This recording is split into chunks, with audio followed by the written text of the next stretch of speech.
Permata TV YouTube Indonesia dengan bangga mempersembahkan sebuah storytelling kekinian abad ini, diangkat dari karya besar Esa Mintarja yang sangat populer di masanya, berlatar belakang kisah tanah Jawa masa lampau dengan judul Kisah Api di Bukit Menoreh.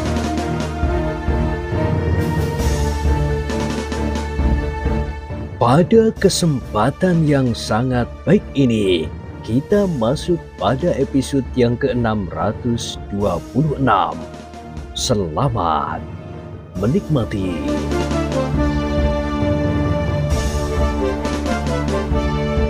Di akhir kisah sebelumnya disebutkan, Kiwaskita menarik nafas dalam-dalam.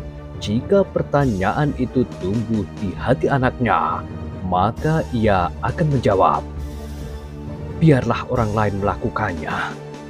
Tetapi seperti yang diakuinya sendiri bahwa tidak ada orang yang sempurna, Rudito pun memiliki kelemahan meskipun kadarnya lebih rendah dari ayahnya. Rudito berusaha untuk memahami ilmu yang dapat melindungi dirinya dari tindak kekerasan.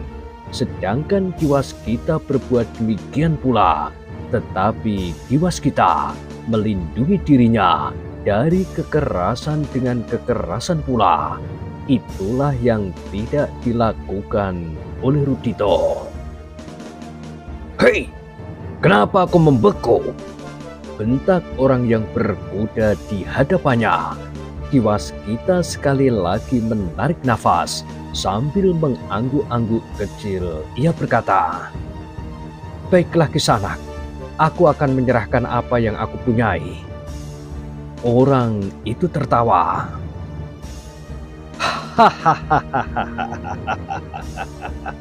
"Ternyata kau cukup bijaksana. Nah, turunlah dari kudamu dan serahkanlah kepada kawan-kawanku. Aku akan tetap berada di atas kudaku." "Kenapa aku harus turun?" "Kau dengar perintahku. Turunlah dan serahkan semuanya yang kau punyai kepada orang-orangku." "Semuanya?" "Ya." "Kau sudah berubah.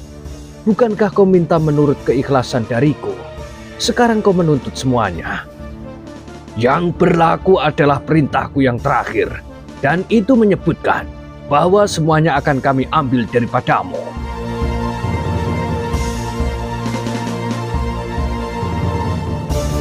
Kiwaskita tidak dapat membantah lagi. Sejenak ia termangu-mangu.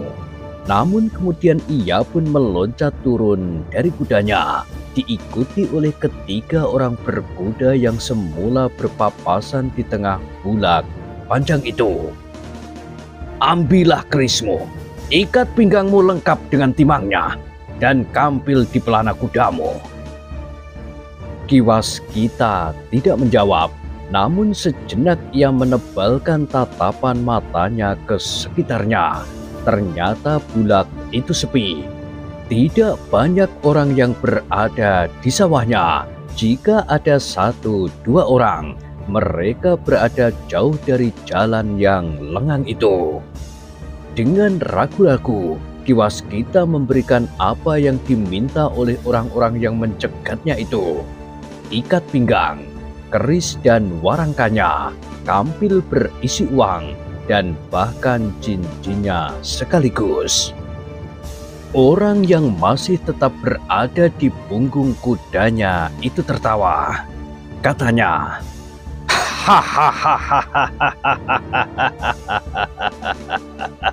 "Terima kasih. Kau adalah orang yang paling banyak memberikan sumbangan sampai hari ini.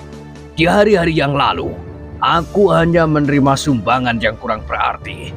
Sekarang kau memberikan cukup banyak. Kami tidak akan melupakan kebaikan hatimu. Jika kelak kerajaan Majapahit telah berdiri seperti seharusnya, kau akan menerima sebagianmu sesuai dengan sumbangan yang kau berikan." Ia berhenti sejenak, lalu katanya, "Hei, siapakah namamu dan di mana rumahmu?" Apakah itu perlu?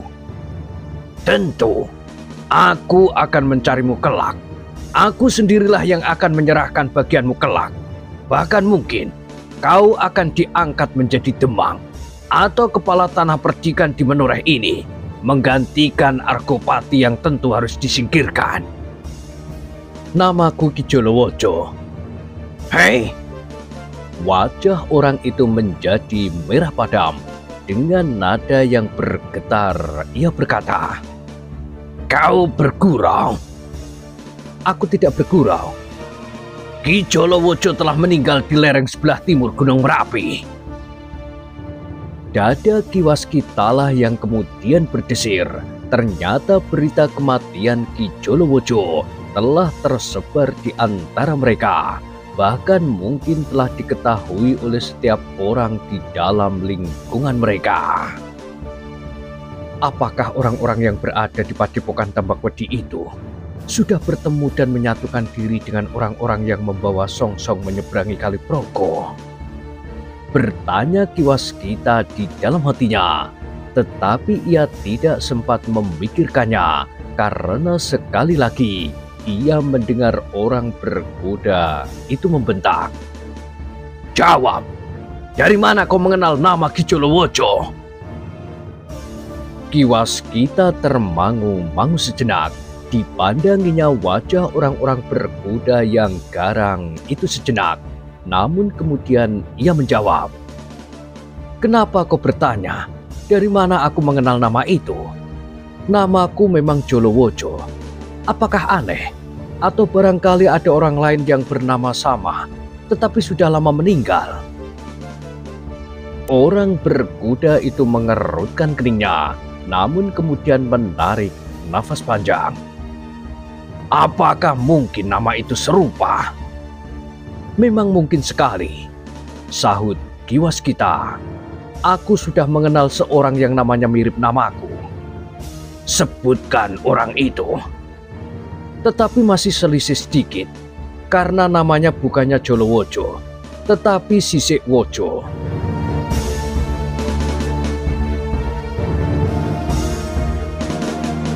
Orang berkuda itu memandang Ki Waskita dengan tajamnya. Lalu katanya, "Baiklah, untuk sementara aku percaya bahwa namamu Jolowojo. Nama yang sama dengan seorang pimpinanku yang memang sudah meninggal." "Kenapa ia meninggal?" bertanya Ki Waskita. "Jangan banyak cakap. Setiap orang akan meninggal. Juga Kiai Jolowojo itu meninggal. Kau pun akan meninggal pula pada suatu saat apapun sebabnya." Ki Waskita mengangguk. Gumamnya, "Ya, setiap orang akan kembali ke asalnya. Itulah sebabnya, maka selama hidup yang pendek ini, kita harus mempersiapkan diri untuk menghadapi kematian itu. Sebab jika kematian itu tiba dan kita belum siap, maka semuanya akan terlambat. Padahal waktu mempersiapkan diri itu, rasa-rasanya begitu pendeknya." "Diam!" Tiba-tiba orang berkuda itu membentak, "Kau mau berkhutbah tentang kematian?"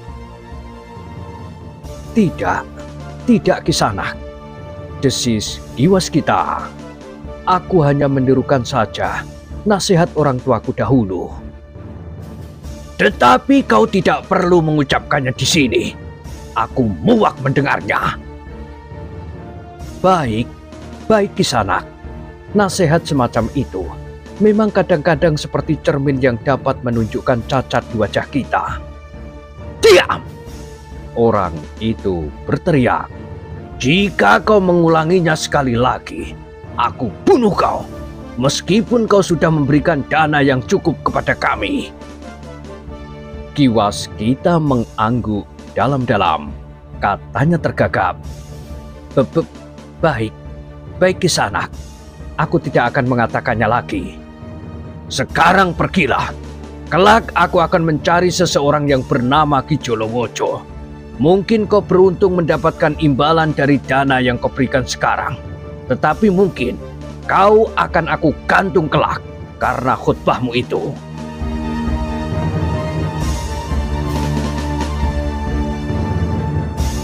Kiwas Kita tidak menjawab lagi.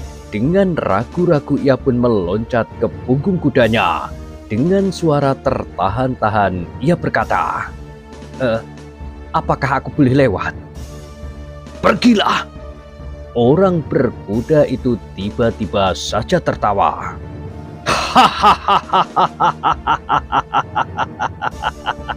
Ketika mula-mula kau bersikap seperti seorang kesatria, aku mengira kau adalah seorang tua yang berani. Tetapi ternyata kau tidak lebih dari seorang yang sangat sombong dan pengecut. Pergilah, mungkin kita tidak akan bertemu lagi. Kiwas Kita termangu-mangu sejenak. Namun kemudian ia pun menggerakkan kendali kudanya. Perlahan-lahan kudanya mulai bergerak dan meninggalkan tempat itu. Demikianlah Kiwas Kita melampaui orang berkuda di hadapannya. Maka ia pun segera melecut kudanya dan berpacu secepat-cepatnya menyelusuri jalan di tengah bulak panjang itu. Tiba-tiba saja orang-orang itu tertawa meledak. Mereka memandang debu yang berhamburan di belakang kuda Kiwas Kita yang berlari kencang.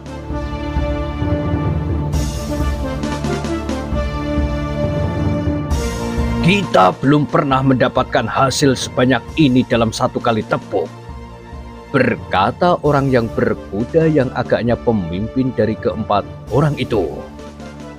Iya Ki Lurah, sahut salah seorang yang masih belum berada di punggung kudanya. Menyenangkan sekali jika dalam usaha berikutnya kita akan bertemu dengan orang-orang kaya seperti Kiai Jolowojo ini. Daerah ini memang memiliki banyak orang-orang yang cukup kaya, sehingga kita akan segera dapat mengumpulkan banyak sekali dana untuk perjuangan kita yang panjang. Orang berkuda itu berhenti sejenak. Lalu katanya, marilah kita kembali. Ketiga orang yang lain pun segera berloncatan ke atas punggung kuda masing-masing sambil membawa barang-barang rampasannya. Dengan wajah yang cerah, mereka pun segera melarikan kuda mereka ke arah yang berlawanan dengan Kiwas Kita.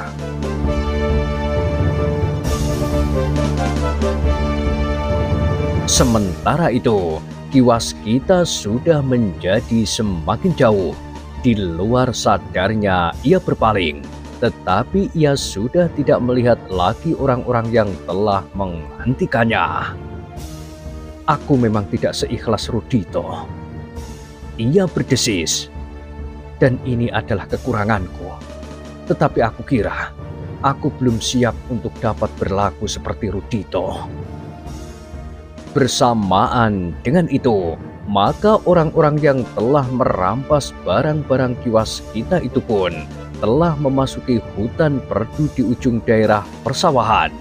Mereka mulai memperlambat derap kudanya karena jalan menjadi agak sulit. Dalam pada itu, Kiwas Kita masih dicekam oleh keraguan-raguan atas sikapnya sendiri. Katanya di dalam hati, apakah sudah benar jika aku melepaskan keempat orang itu? Apakah itu bukan berarti benih persoalan di kesempatan yang lain?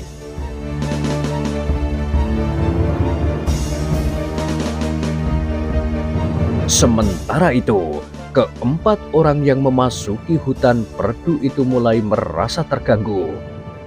Rasa-rasanya barang-barang yang diperolehnya dari orang yang mengaku bernama Kiai Jolowojo itu tidak sewajarnya. Bahkan rasa-rasanya perlahan-lahan barang-barang itu menjadi kabur dan berubah menjadi asap. Hilang. Ki Lurah, salah seorang dari mereka yang membawa kampil uang itu berteriak. Hampir bersamaan meskipun tidak ada perintah, keempat orang itu menarik kekang kuda mereka, sehingga keempat ekor kuda itu berhenti dengan serta-merta. Bahkan ada di antaranya yang melonjak dan tegak di kedua kaki belakangnya. Apakah kita bermimpi? Pemimpin kelompok itu pun berteriak pula. Kampil uang itu lenyap begitu saja. Iya, keris itu pun hilang dengan sendirinya. Kita sudah ditenungnya. Geram pemimpin kelompok itu dengan kemarahan yang bagaikan menyekat dada. Wajah keempat orang itu pun menjadi tegang. Sejenak mereka bagaikan terpukau oleh peristiwa yang telah mengguncangkan hati mereka. Orang itu tentu belum terlampau jauh. Tiba-tiba salah seorang dari mereka berteriak. Ya, kita sudah ditipunya. Hanya kematiannya lah yang dapat menebus hinaan ini. Orang itu menyangka bahwa kita adalah orang-orang yang sangat dungu, sehingga dengan mudah dapat ditipunya. Ternyata ia tidak berhasil, karena kita bukan orang kebanyakan. Itulah, maka barang-barang tipuan itu lenyap di tangan kita. Untunglah bahwa kita belum sampai ke induk pasukan dan menyerahkan barang-barang tipuan itu. Jika demikian, kita tentu akan menjadi malu sekali. Seolah-olah kita adalah orang-orang yang sangat dungu menghadapi tukang tenung yang licik itu. Kita akan mengejarnya, geram pemimpin kelompok itu. Orang itu harus merasakan akibat kebodohannya. Pemimpin kelompok itu tidak menunggu lebih lama lagi. Ia pun kemudian memutar kudanya dan memacunya seperti dikejar hantu. Ketiga orang anak buahnya pun mengikutinya pula dengan kemarahan yang menyentak dada. Rasa-rasanya mereka tidak sabar lagi untuk meremas wajah orang yang telah menipunya. Sejenak kemudian 4 ekor kuda itu pun telah berpacu dengan kecepatan yang sangat tinggi. Debu yang putih berhamburan disentuh angin yang tidak begitu kencang.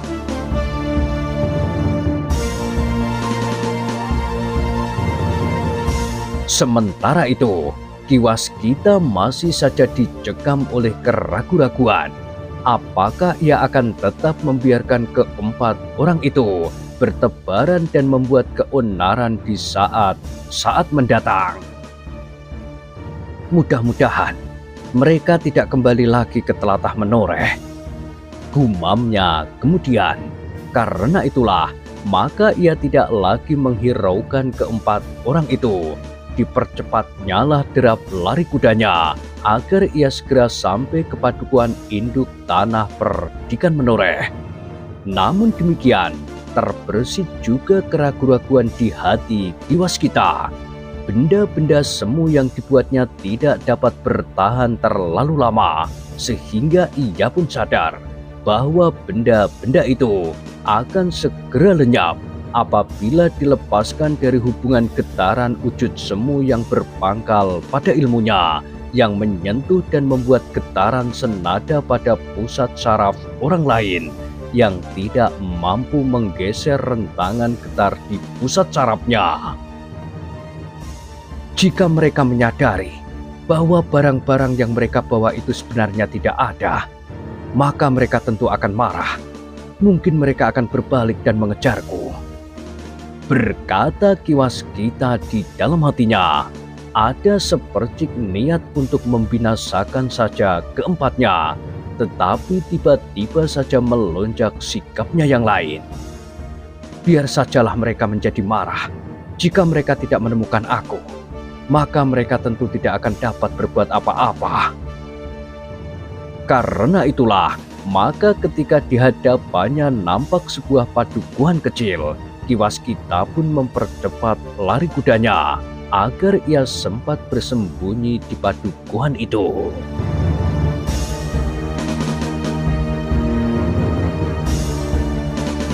Seperti yang diduganya, demikian ia hilang di mulut lorong memasuki regol padukuhan kecil itu. 4 ekor kuda berderap di tengah-tengah bulak, membelok di tikungan yang berpagar pohon-pohon jarak, sehingga membatasi pengamatan mereka. Ketika mereka memasuki jalan lurus yang panjang itu, Mereka sudah tidak melihat lagi orang yang menyebut dirinya Kiai Jolowojo. Namun pada itu, dari dalam regol padukuhan kecil itu, Ki Waskita masih melihat debu yang mengepul di tengah-tengah bulak yang panjang itu. Tentu mereka berusaha mengejar aku. Karena itulah, maka Ki Waskita pun dengan tergesa-gesa memasuki sebuah halaman di pinggir padukuhan itu. Kepada penghuninya ia berterus terang, minta berlindung beberapa saat karena 4 orang penjahat sedang mengejarnya. Apakah mereka tidak mengetahui bahwa Kisanak memasuki padukuhan ini? Mereka tentu menyangka bahwa aku berpacu terus. Baiklah, tetapi jika mereka menemukan Kisanak di sini, aku tidak akan dapat berbuat apa-apa. Mereka tidak akan berhenti di sini. Ki Waskita pun kemudian menyembunyikan kudanya di belakang rumah itu, sedangkan ia sendiri berada pula di samping kandang. Sejenak terasa pergolakan yang semakin melonjak di hatinya.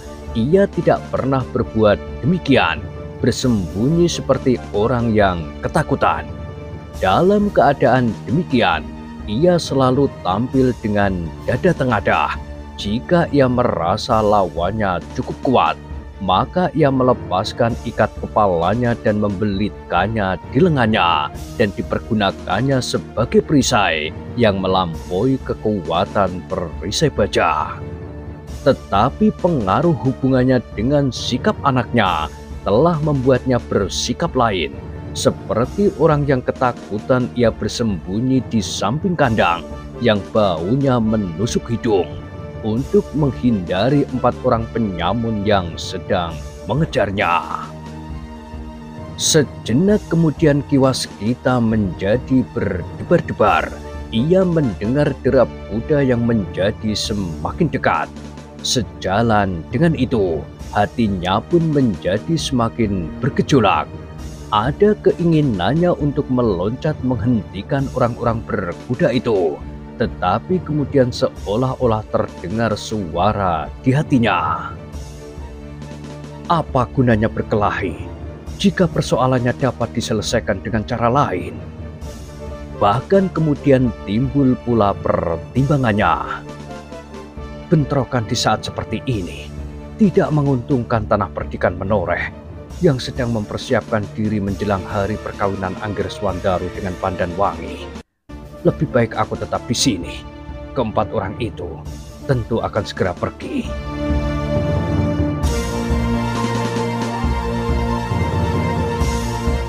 Namun terasa jantungnya berhenti berdenyut ketika suara derap kaki kuda itu tiba-tiba berhenti di muka rumah itu.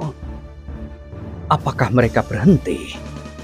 Ia bertanya kepada diri sendiri. Sejenak Ki Waskita memperhatikan keadaan dengan seksama, tetapi yang didengarnya adalah suara seseorang yang membentak. "Hei, di mana orang berkuda itu?" Ki Waskita menjadi semakin berdebar-debar.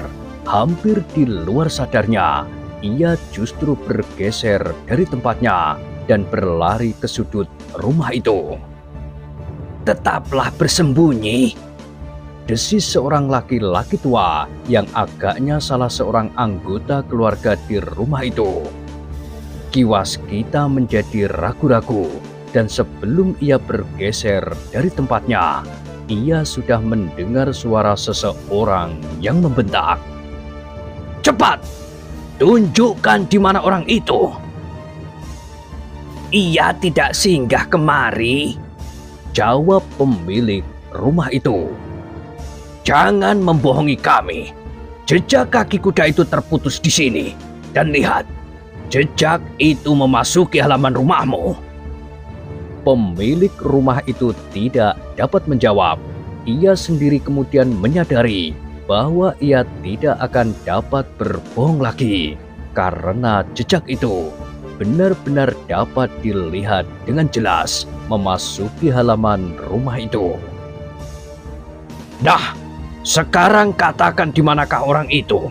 Tentu orang yang sedang kami cari. Kisanak, Pemilik rumah itu masih mencoba mengelak. akulah yang baru saja berkuda pulang dari bepergian. Jejak kuda itu adalah kudaku. Ki Waskita tidak mendengar jawaban, tetapi dadanya bergetar ketika ia mendengar keluhan tertahan disusul oleh jerit seorang perempuan. Kubunuh kau jika kau masih ingkar. Terdengar suara kasar. Ki Waskita menjadi semakin berdebar-debar. Ia tidak dapat tetap berada di tempatnya. Di luar sadarnya pula, ia bergeser sepanjang dinding rumah itu. Tidak ada orang lain di sini, Kisanak. Suaranya terputus oleh hentakan sebuah pukulan yang keras, disusul oleh jerit itu lagi. Semakin keras. Ki Waskita sadar bahwa pemilik rumah itu ada di dalam bahaya. Jika ia tidak mau mengatakan tentang dirinya, maka agaknya keempat orang itu tidak sekedar bermain-main, tetapi mereka benar-benar akan membunuhnya dan bahkan mungkin istrinya. Sekilas terbersit di angan-angan Ki Waskita, kematian yang sangat mengerikan tanpa melakukan kesalahan apapun juga. Bahkan orang itu sedang berusaha untuk melindungi orang lain. Ki Waskita termangu-mangu sejenak. Ia merasa tidak sepantasnya bersembunyi untuk menghindari benturan kekerasan dan bahkan mungkin kematian, tetapi dapat berakibat kematian orang lain. Dengan demikian kematian itu tetap terjadi, bahkan atas orang yang tidak bersalah sama sekali. Karena itulah, ketika ia mendengar sebuah pukulan lagi dan keluhan yang panjang, serta pekik seorang perempuan yang semakin menyayat, ia tidak dapat tetap di tempatnya. Dengan wajah yang kemerah-merahan, ia meloncat ke halaman dari samping rumah itu sambil menggeram. Jangan gila, aku di sini.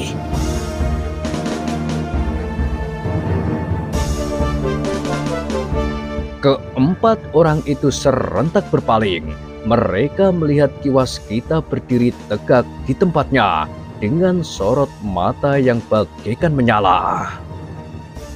Nah, tukang tenung gila itu benar-benar bersembunyi di sini. Kemudian dengan kemarahan yang meluap-luap, ia memandang pemilik rumah yang ternyata sudah terbaring di tanah dengan darah di mulutnya itu sambil berkata, Kau benar-benar telah menipu kami. Karena itu, kau pun harus mati bersama tukang tenung gila itu. Perempuan yang ternyata istrinya yang berjongkok di sisinya itu kemudian memeluk suaminya sambil berkata, Jangan kau bunuh suamiku. Ia tidak bersalah. Mereka tidak akan membunuhnya, Nyai, berkata Ki Waskita. Kecuali jika mereka adalah cecurut-cecurut kerdil yang tidak tahu diri. Akulah yang mereka cari. Karena itu, akulah yang akan menanggung segala akibatnya. Orang ini berusaha menyelamatkan kau, teriak salah seorang dari perampok itu. Tidak seorang pun yang perlu menyelamatkan aku. Tetapi sebaliknya, jika ia menahan kalian menemukan aku, karena semata-mata orang itu mencoba melindungi kalian berempat dari kematian. Setan, anak tetean, kau sangka aku ini apa, hi? Nah, sekarang aku sudah kalian ketemukan. Apakah yang akan kalian lakukan? Geram Ki Waskita yang hatinya ternyata menjadi terbakar pula setelah ia melihat keadaan pemilik rumah yang tidak bersalah itu. bunuhlah tukang tenung itu," berkata pemimpin kelompok itu. "Aku akan membunuh orang ini." 3 orang di antara mereka pun kemudian berdiri tegak memandang Ki Waskita, sedangkan pemimpin mereka masih tetap berdiri di samping pemilik rumah yang masih terbaring di tanah. Ki Waskita termangu-mangu sejenak. Ternyata pemilik rumah itu berada dalam keadaan yang gawat. Jika pemimpin kelompok yang marah itu benar-benar membunuh pemilik rumah itu, maka akan jatuh korban jiwa karena keraguan-raguannya, sehingga ia justru bersembunyi. Sesaat kemudian Ki Waskita melihat 3 orang di antara mereka mendekatinya, sedang pemimpinnya justru telah meraba hulu senjatanya. "Perutmu akan aku sobek dari lambung sampai ke lambung," geramnya. "Jangan, jangan!" teriak istrinya. "Aku tidak peduli, ia sudah menipu aku." Ki Waskita menjadi bingung sejenak. Jaraknya dengan pemilik rumah yang terbaring itu tidak terlampau dekat, sehingga sulit baginya untuk langsung menolongnya jika pemimpin kelompok yang menjadi sangat marah itu benar-benar mengayunkan senjatanya. "Kaulah yang harus mati lebih dahulu dari tukang tenung yang kau sembunyikan itu." "Jangan, jangan!" Pemilik rumah itu pun meminta, bersamaan dengan istrinya yang memeluk kaki penjahat yang sudah menarik senjatanya.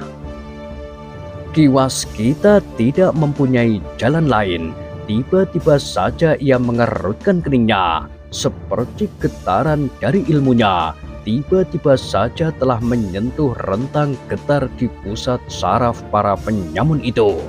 Karena itulah, ketika pemimpin kelompok itu mengibaskan istri pemilik rumah yang memeluk kakinya, sehingga terlempar selangkah dan jatuh terlentang, terdengar suara tertawa nyaring di regel halaman. Yang berada di halaman itu pun serentak berpaling. Mereka melihat seorang anak kecil tertawa terbahak-bahak sehingga perutnya terguncang-guncang.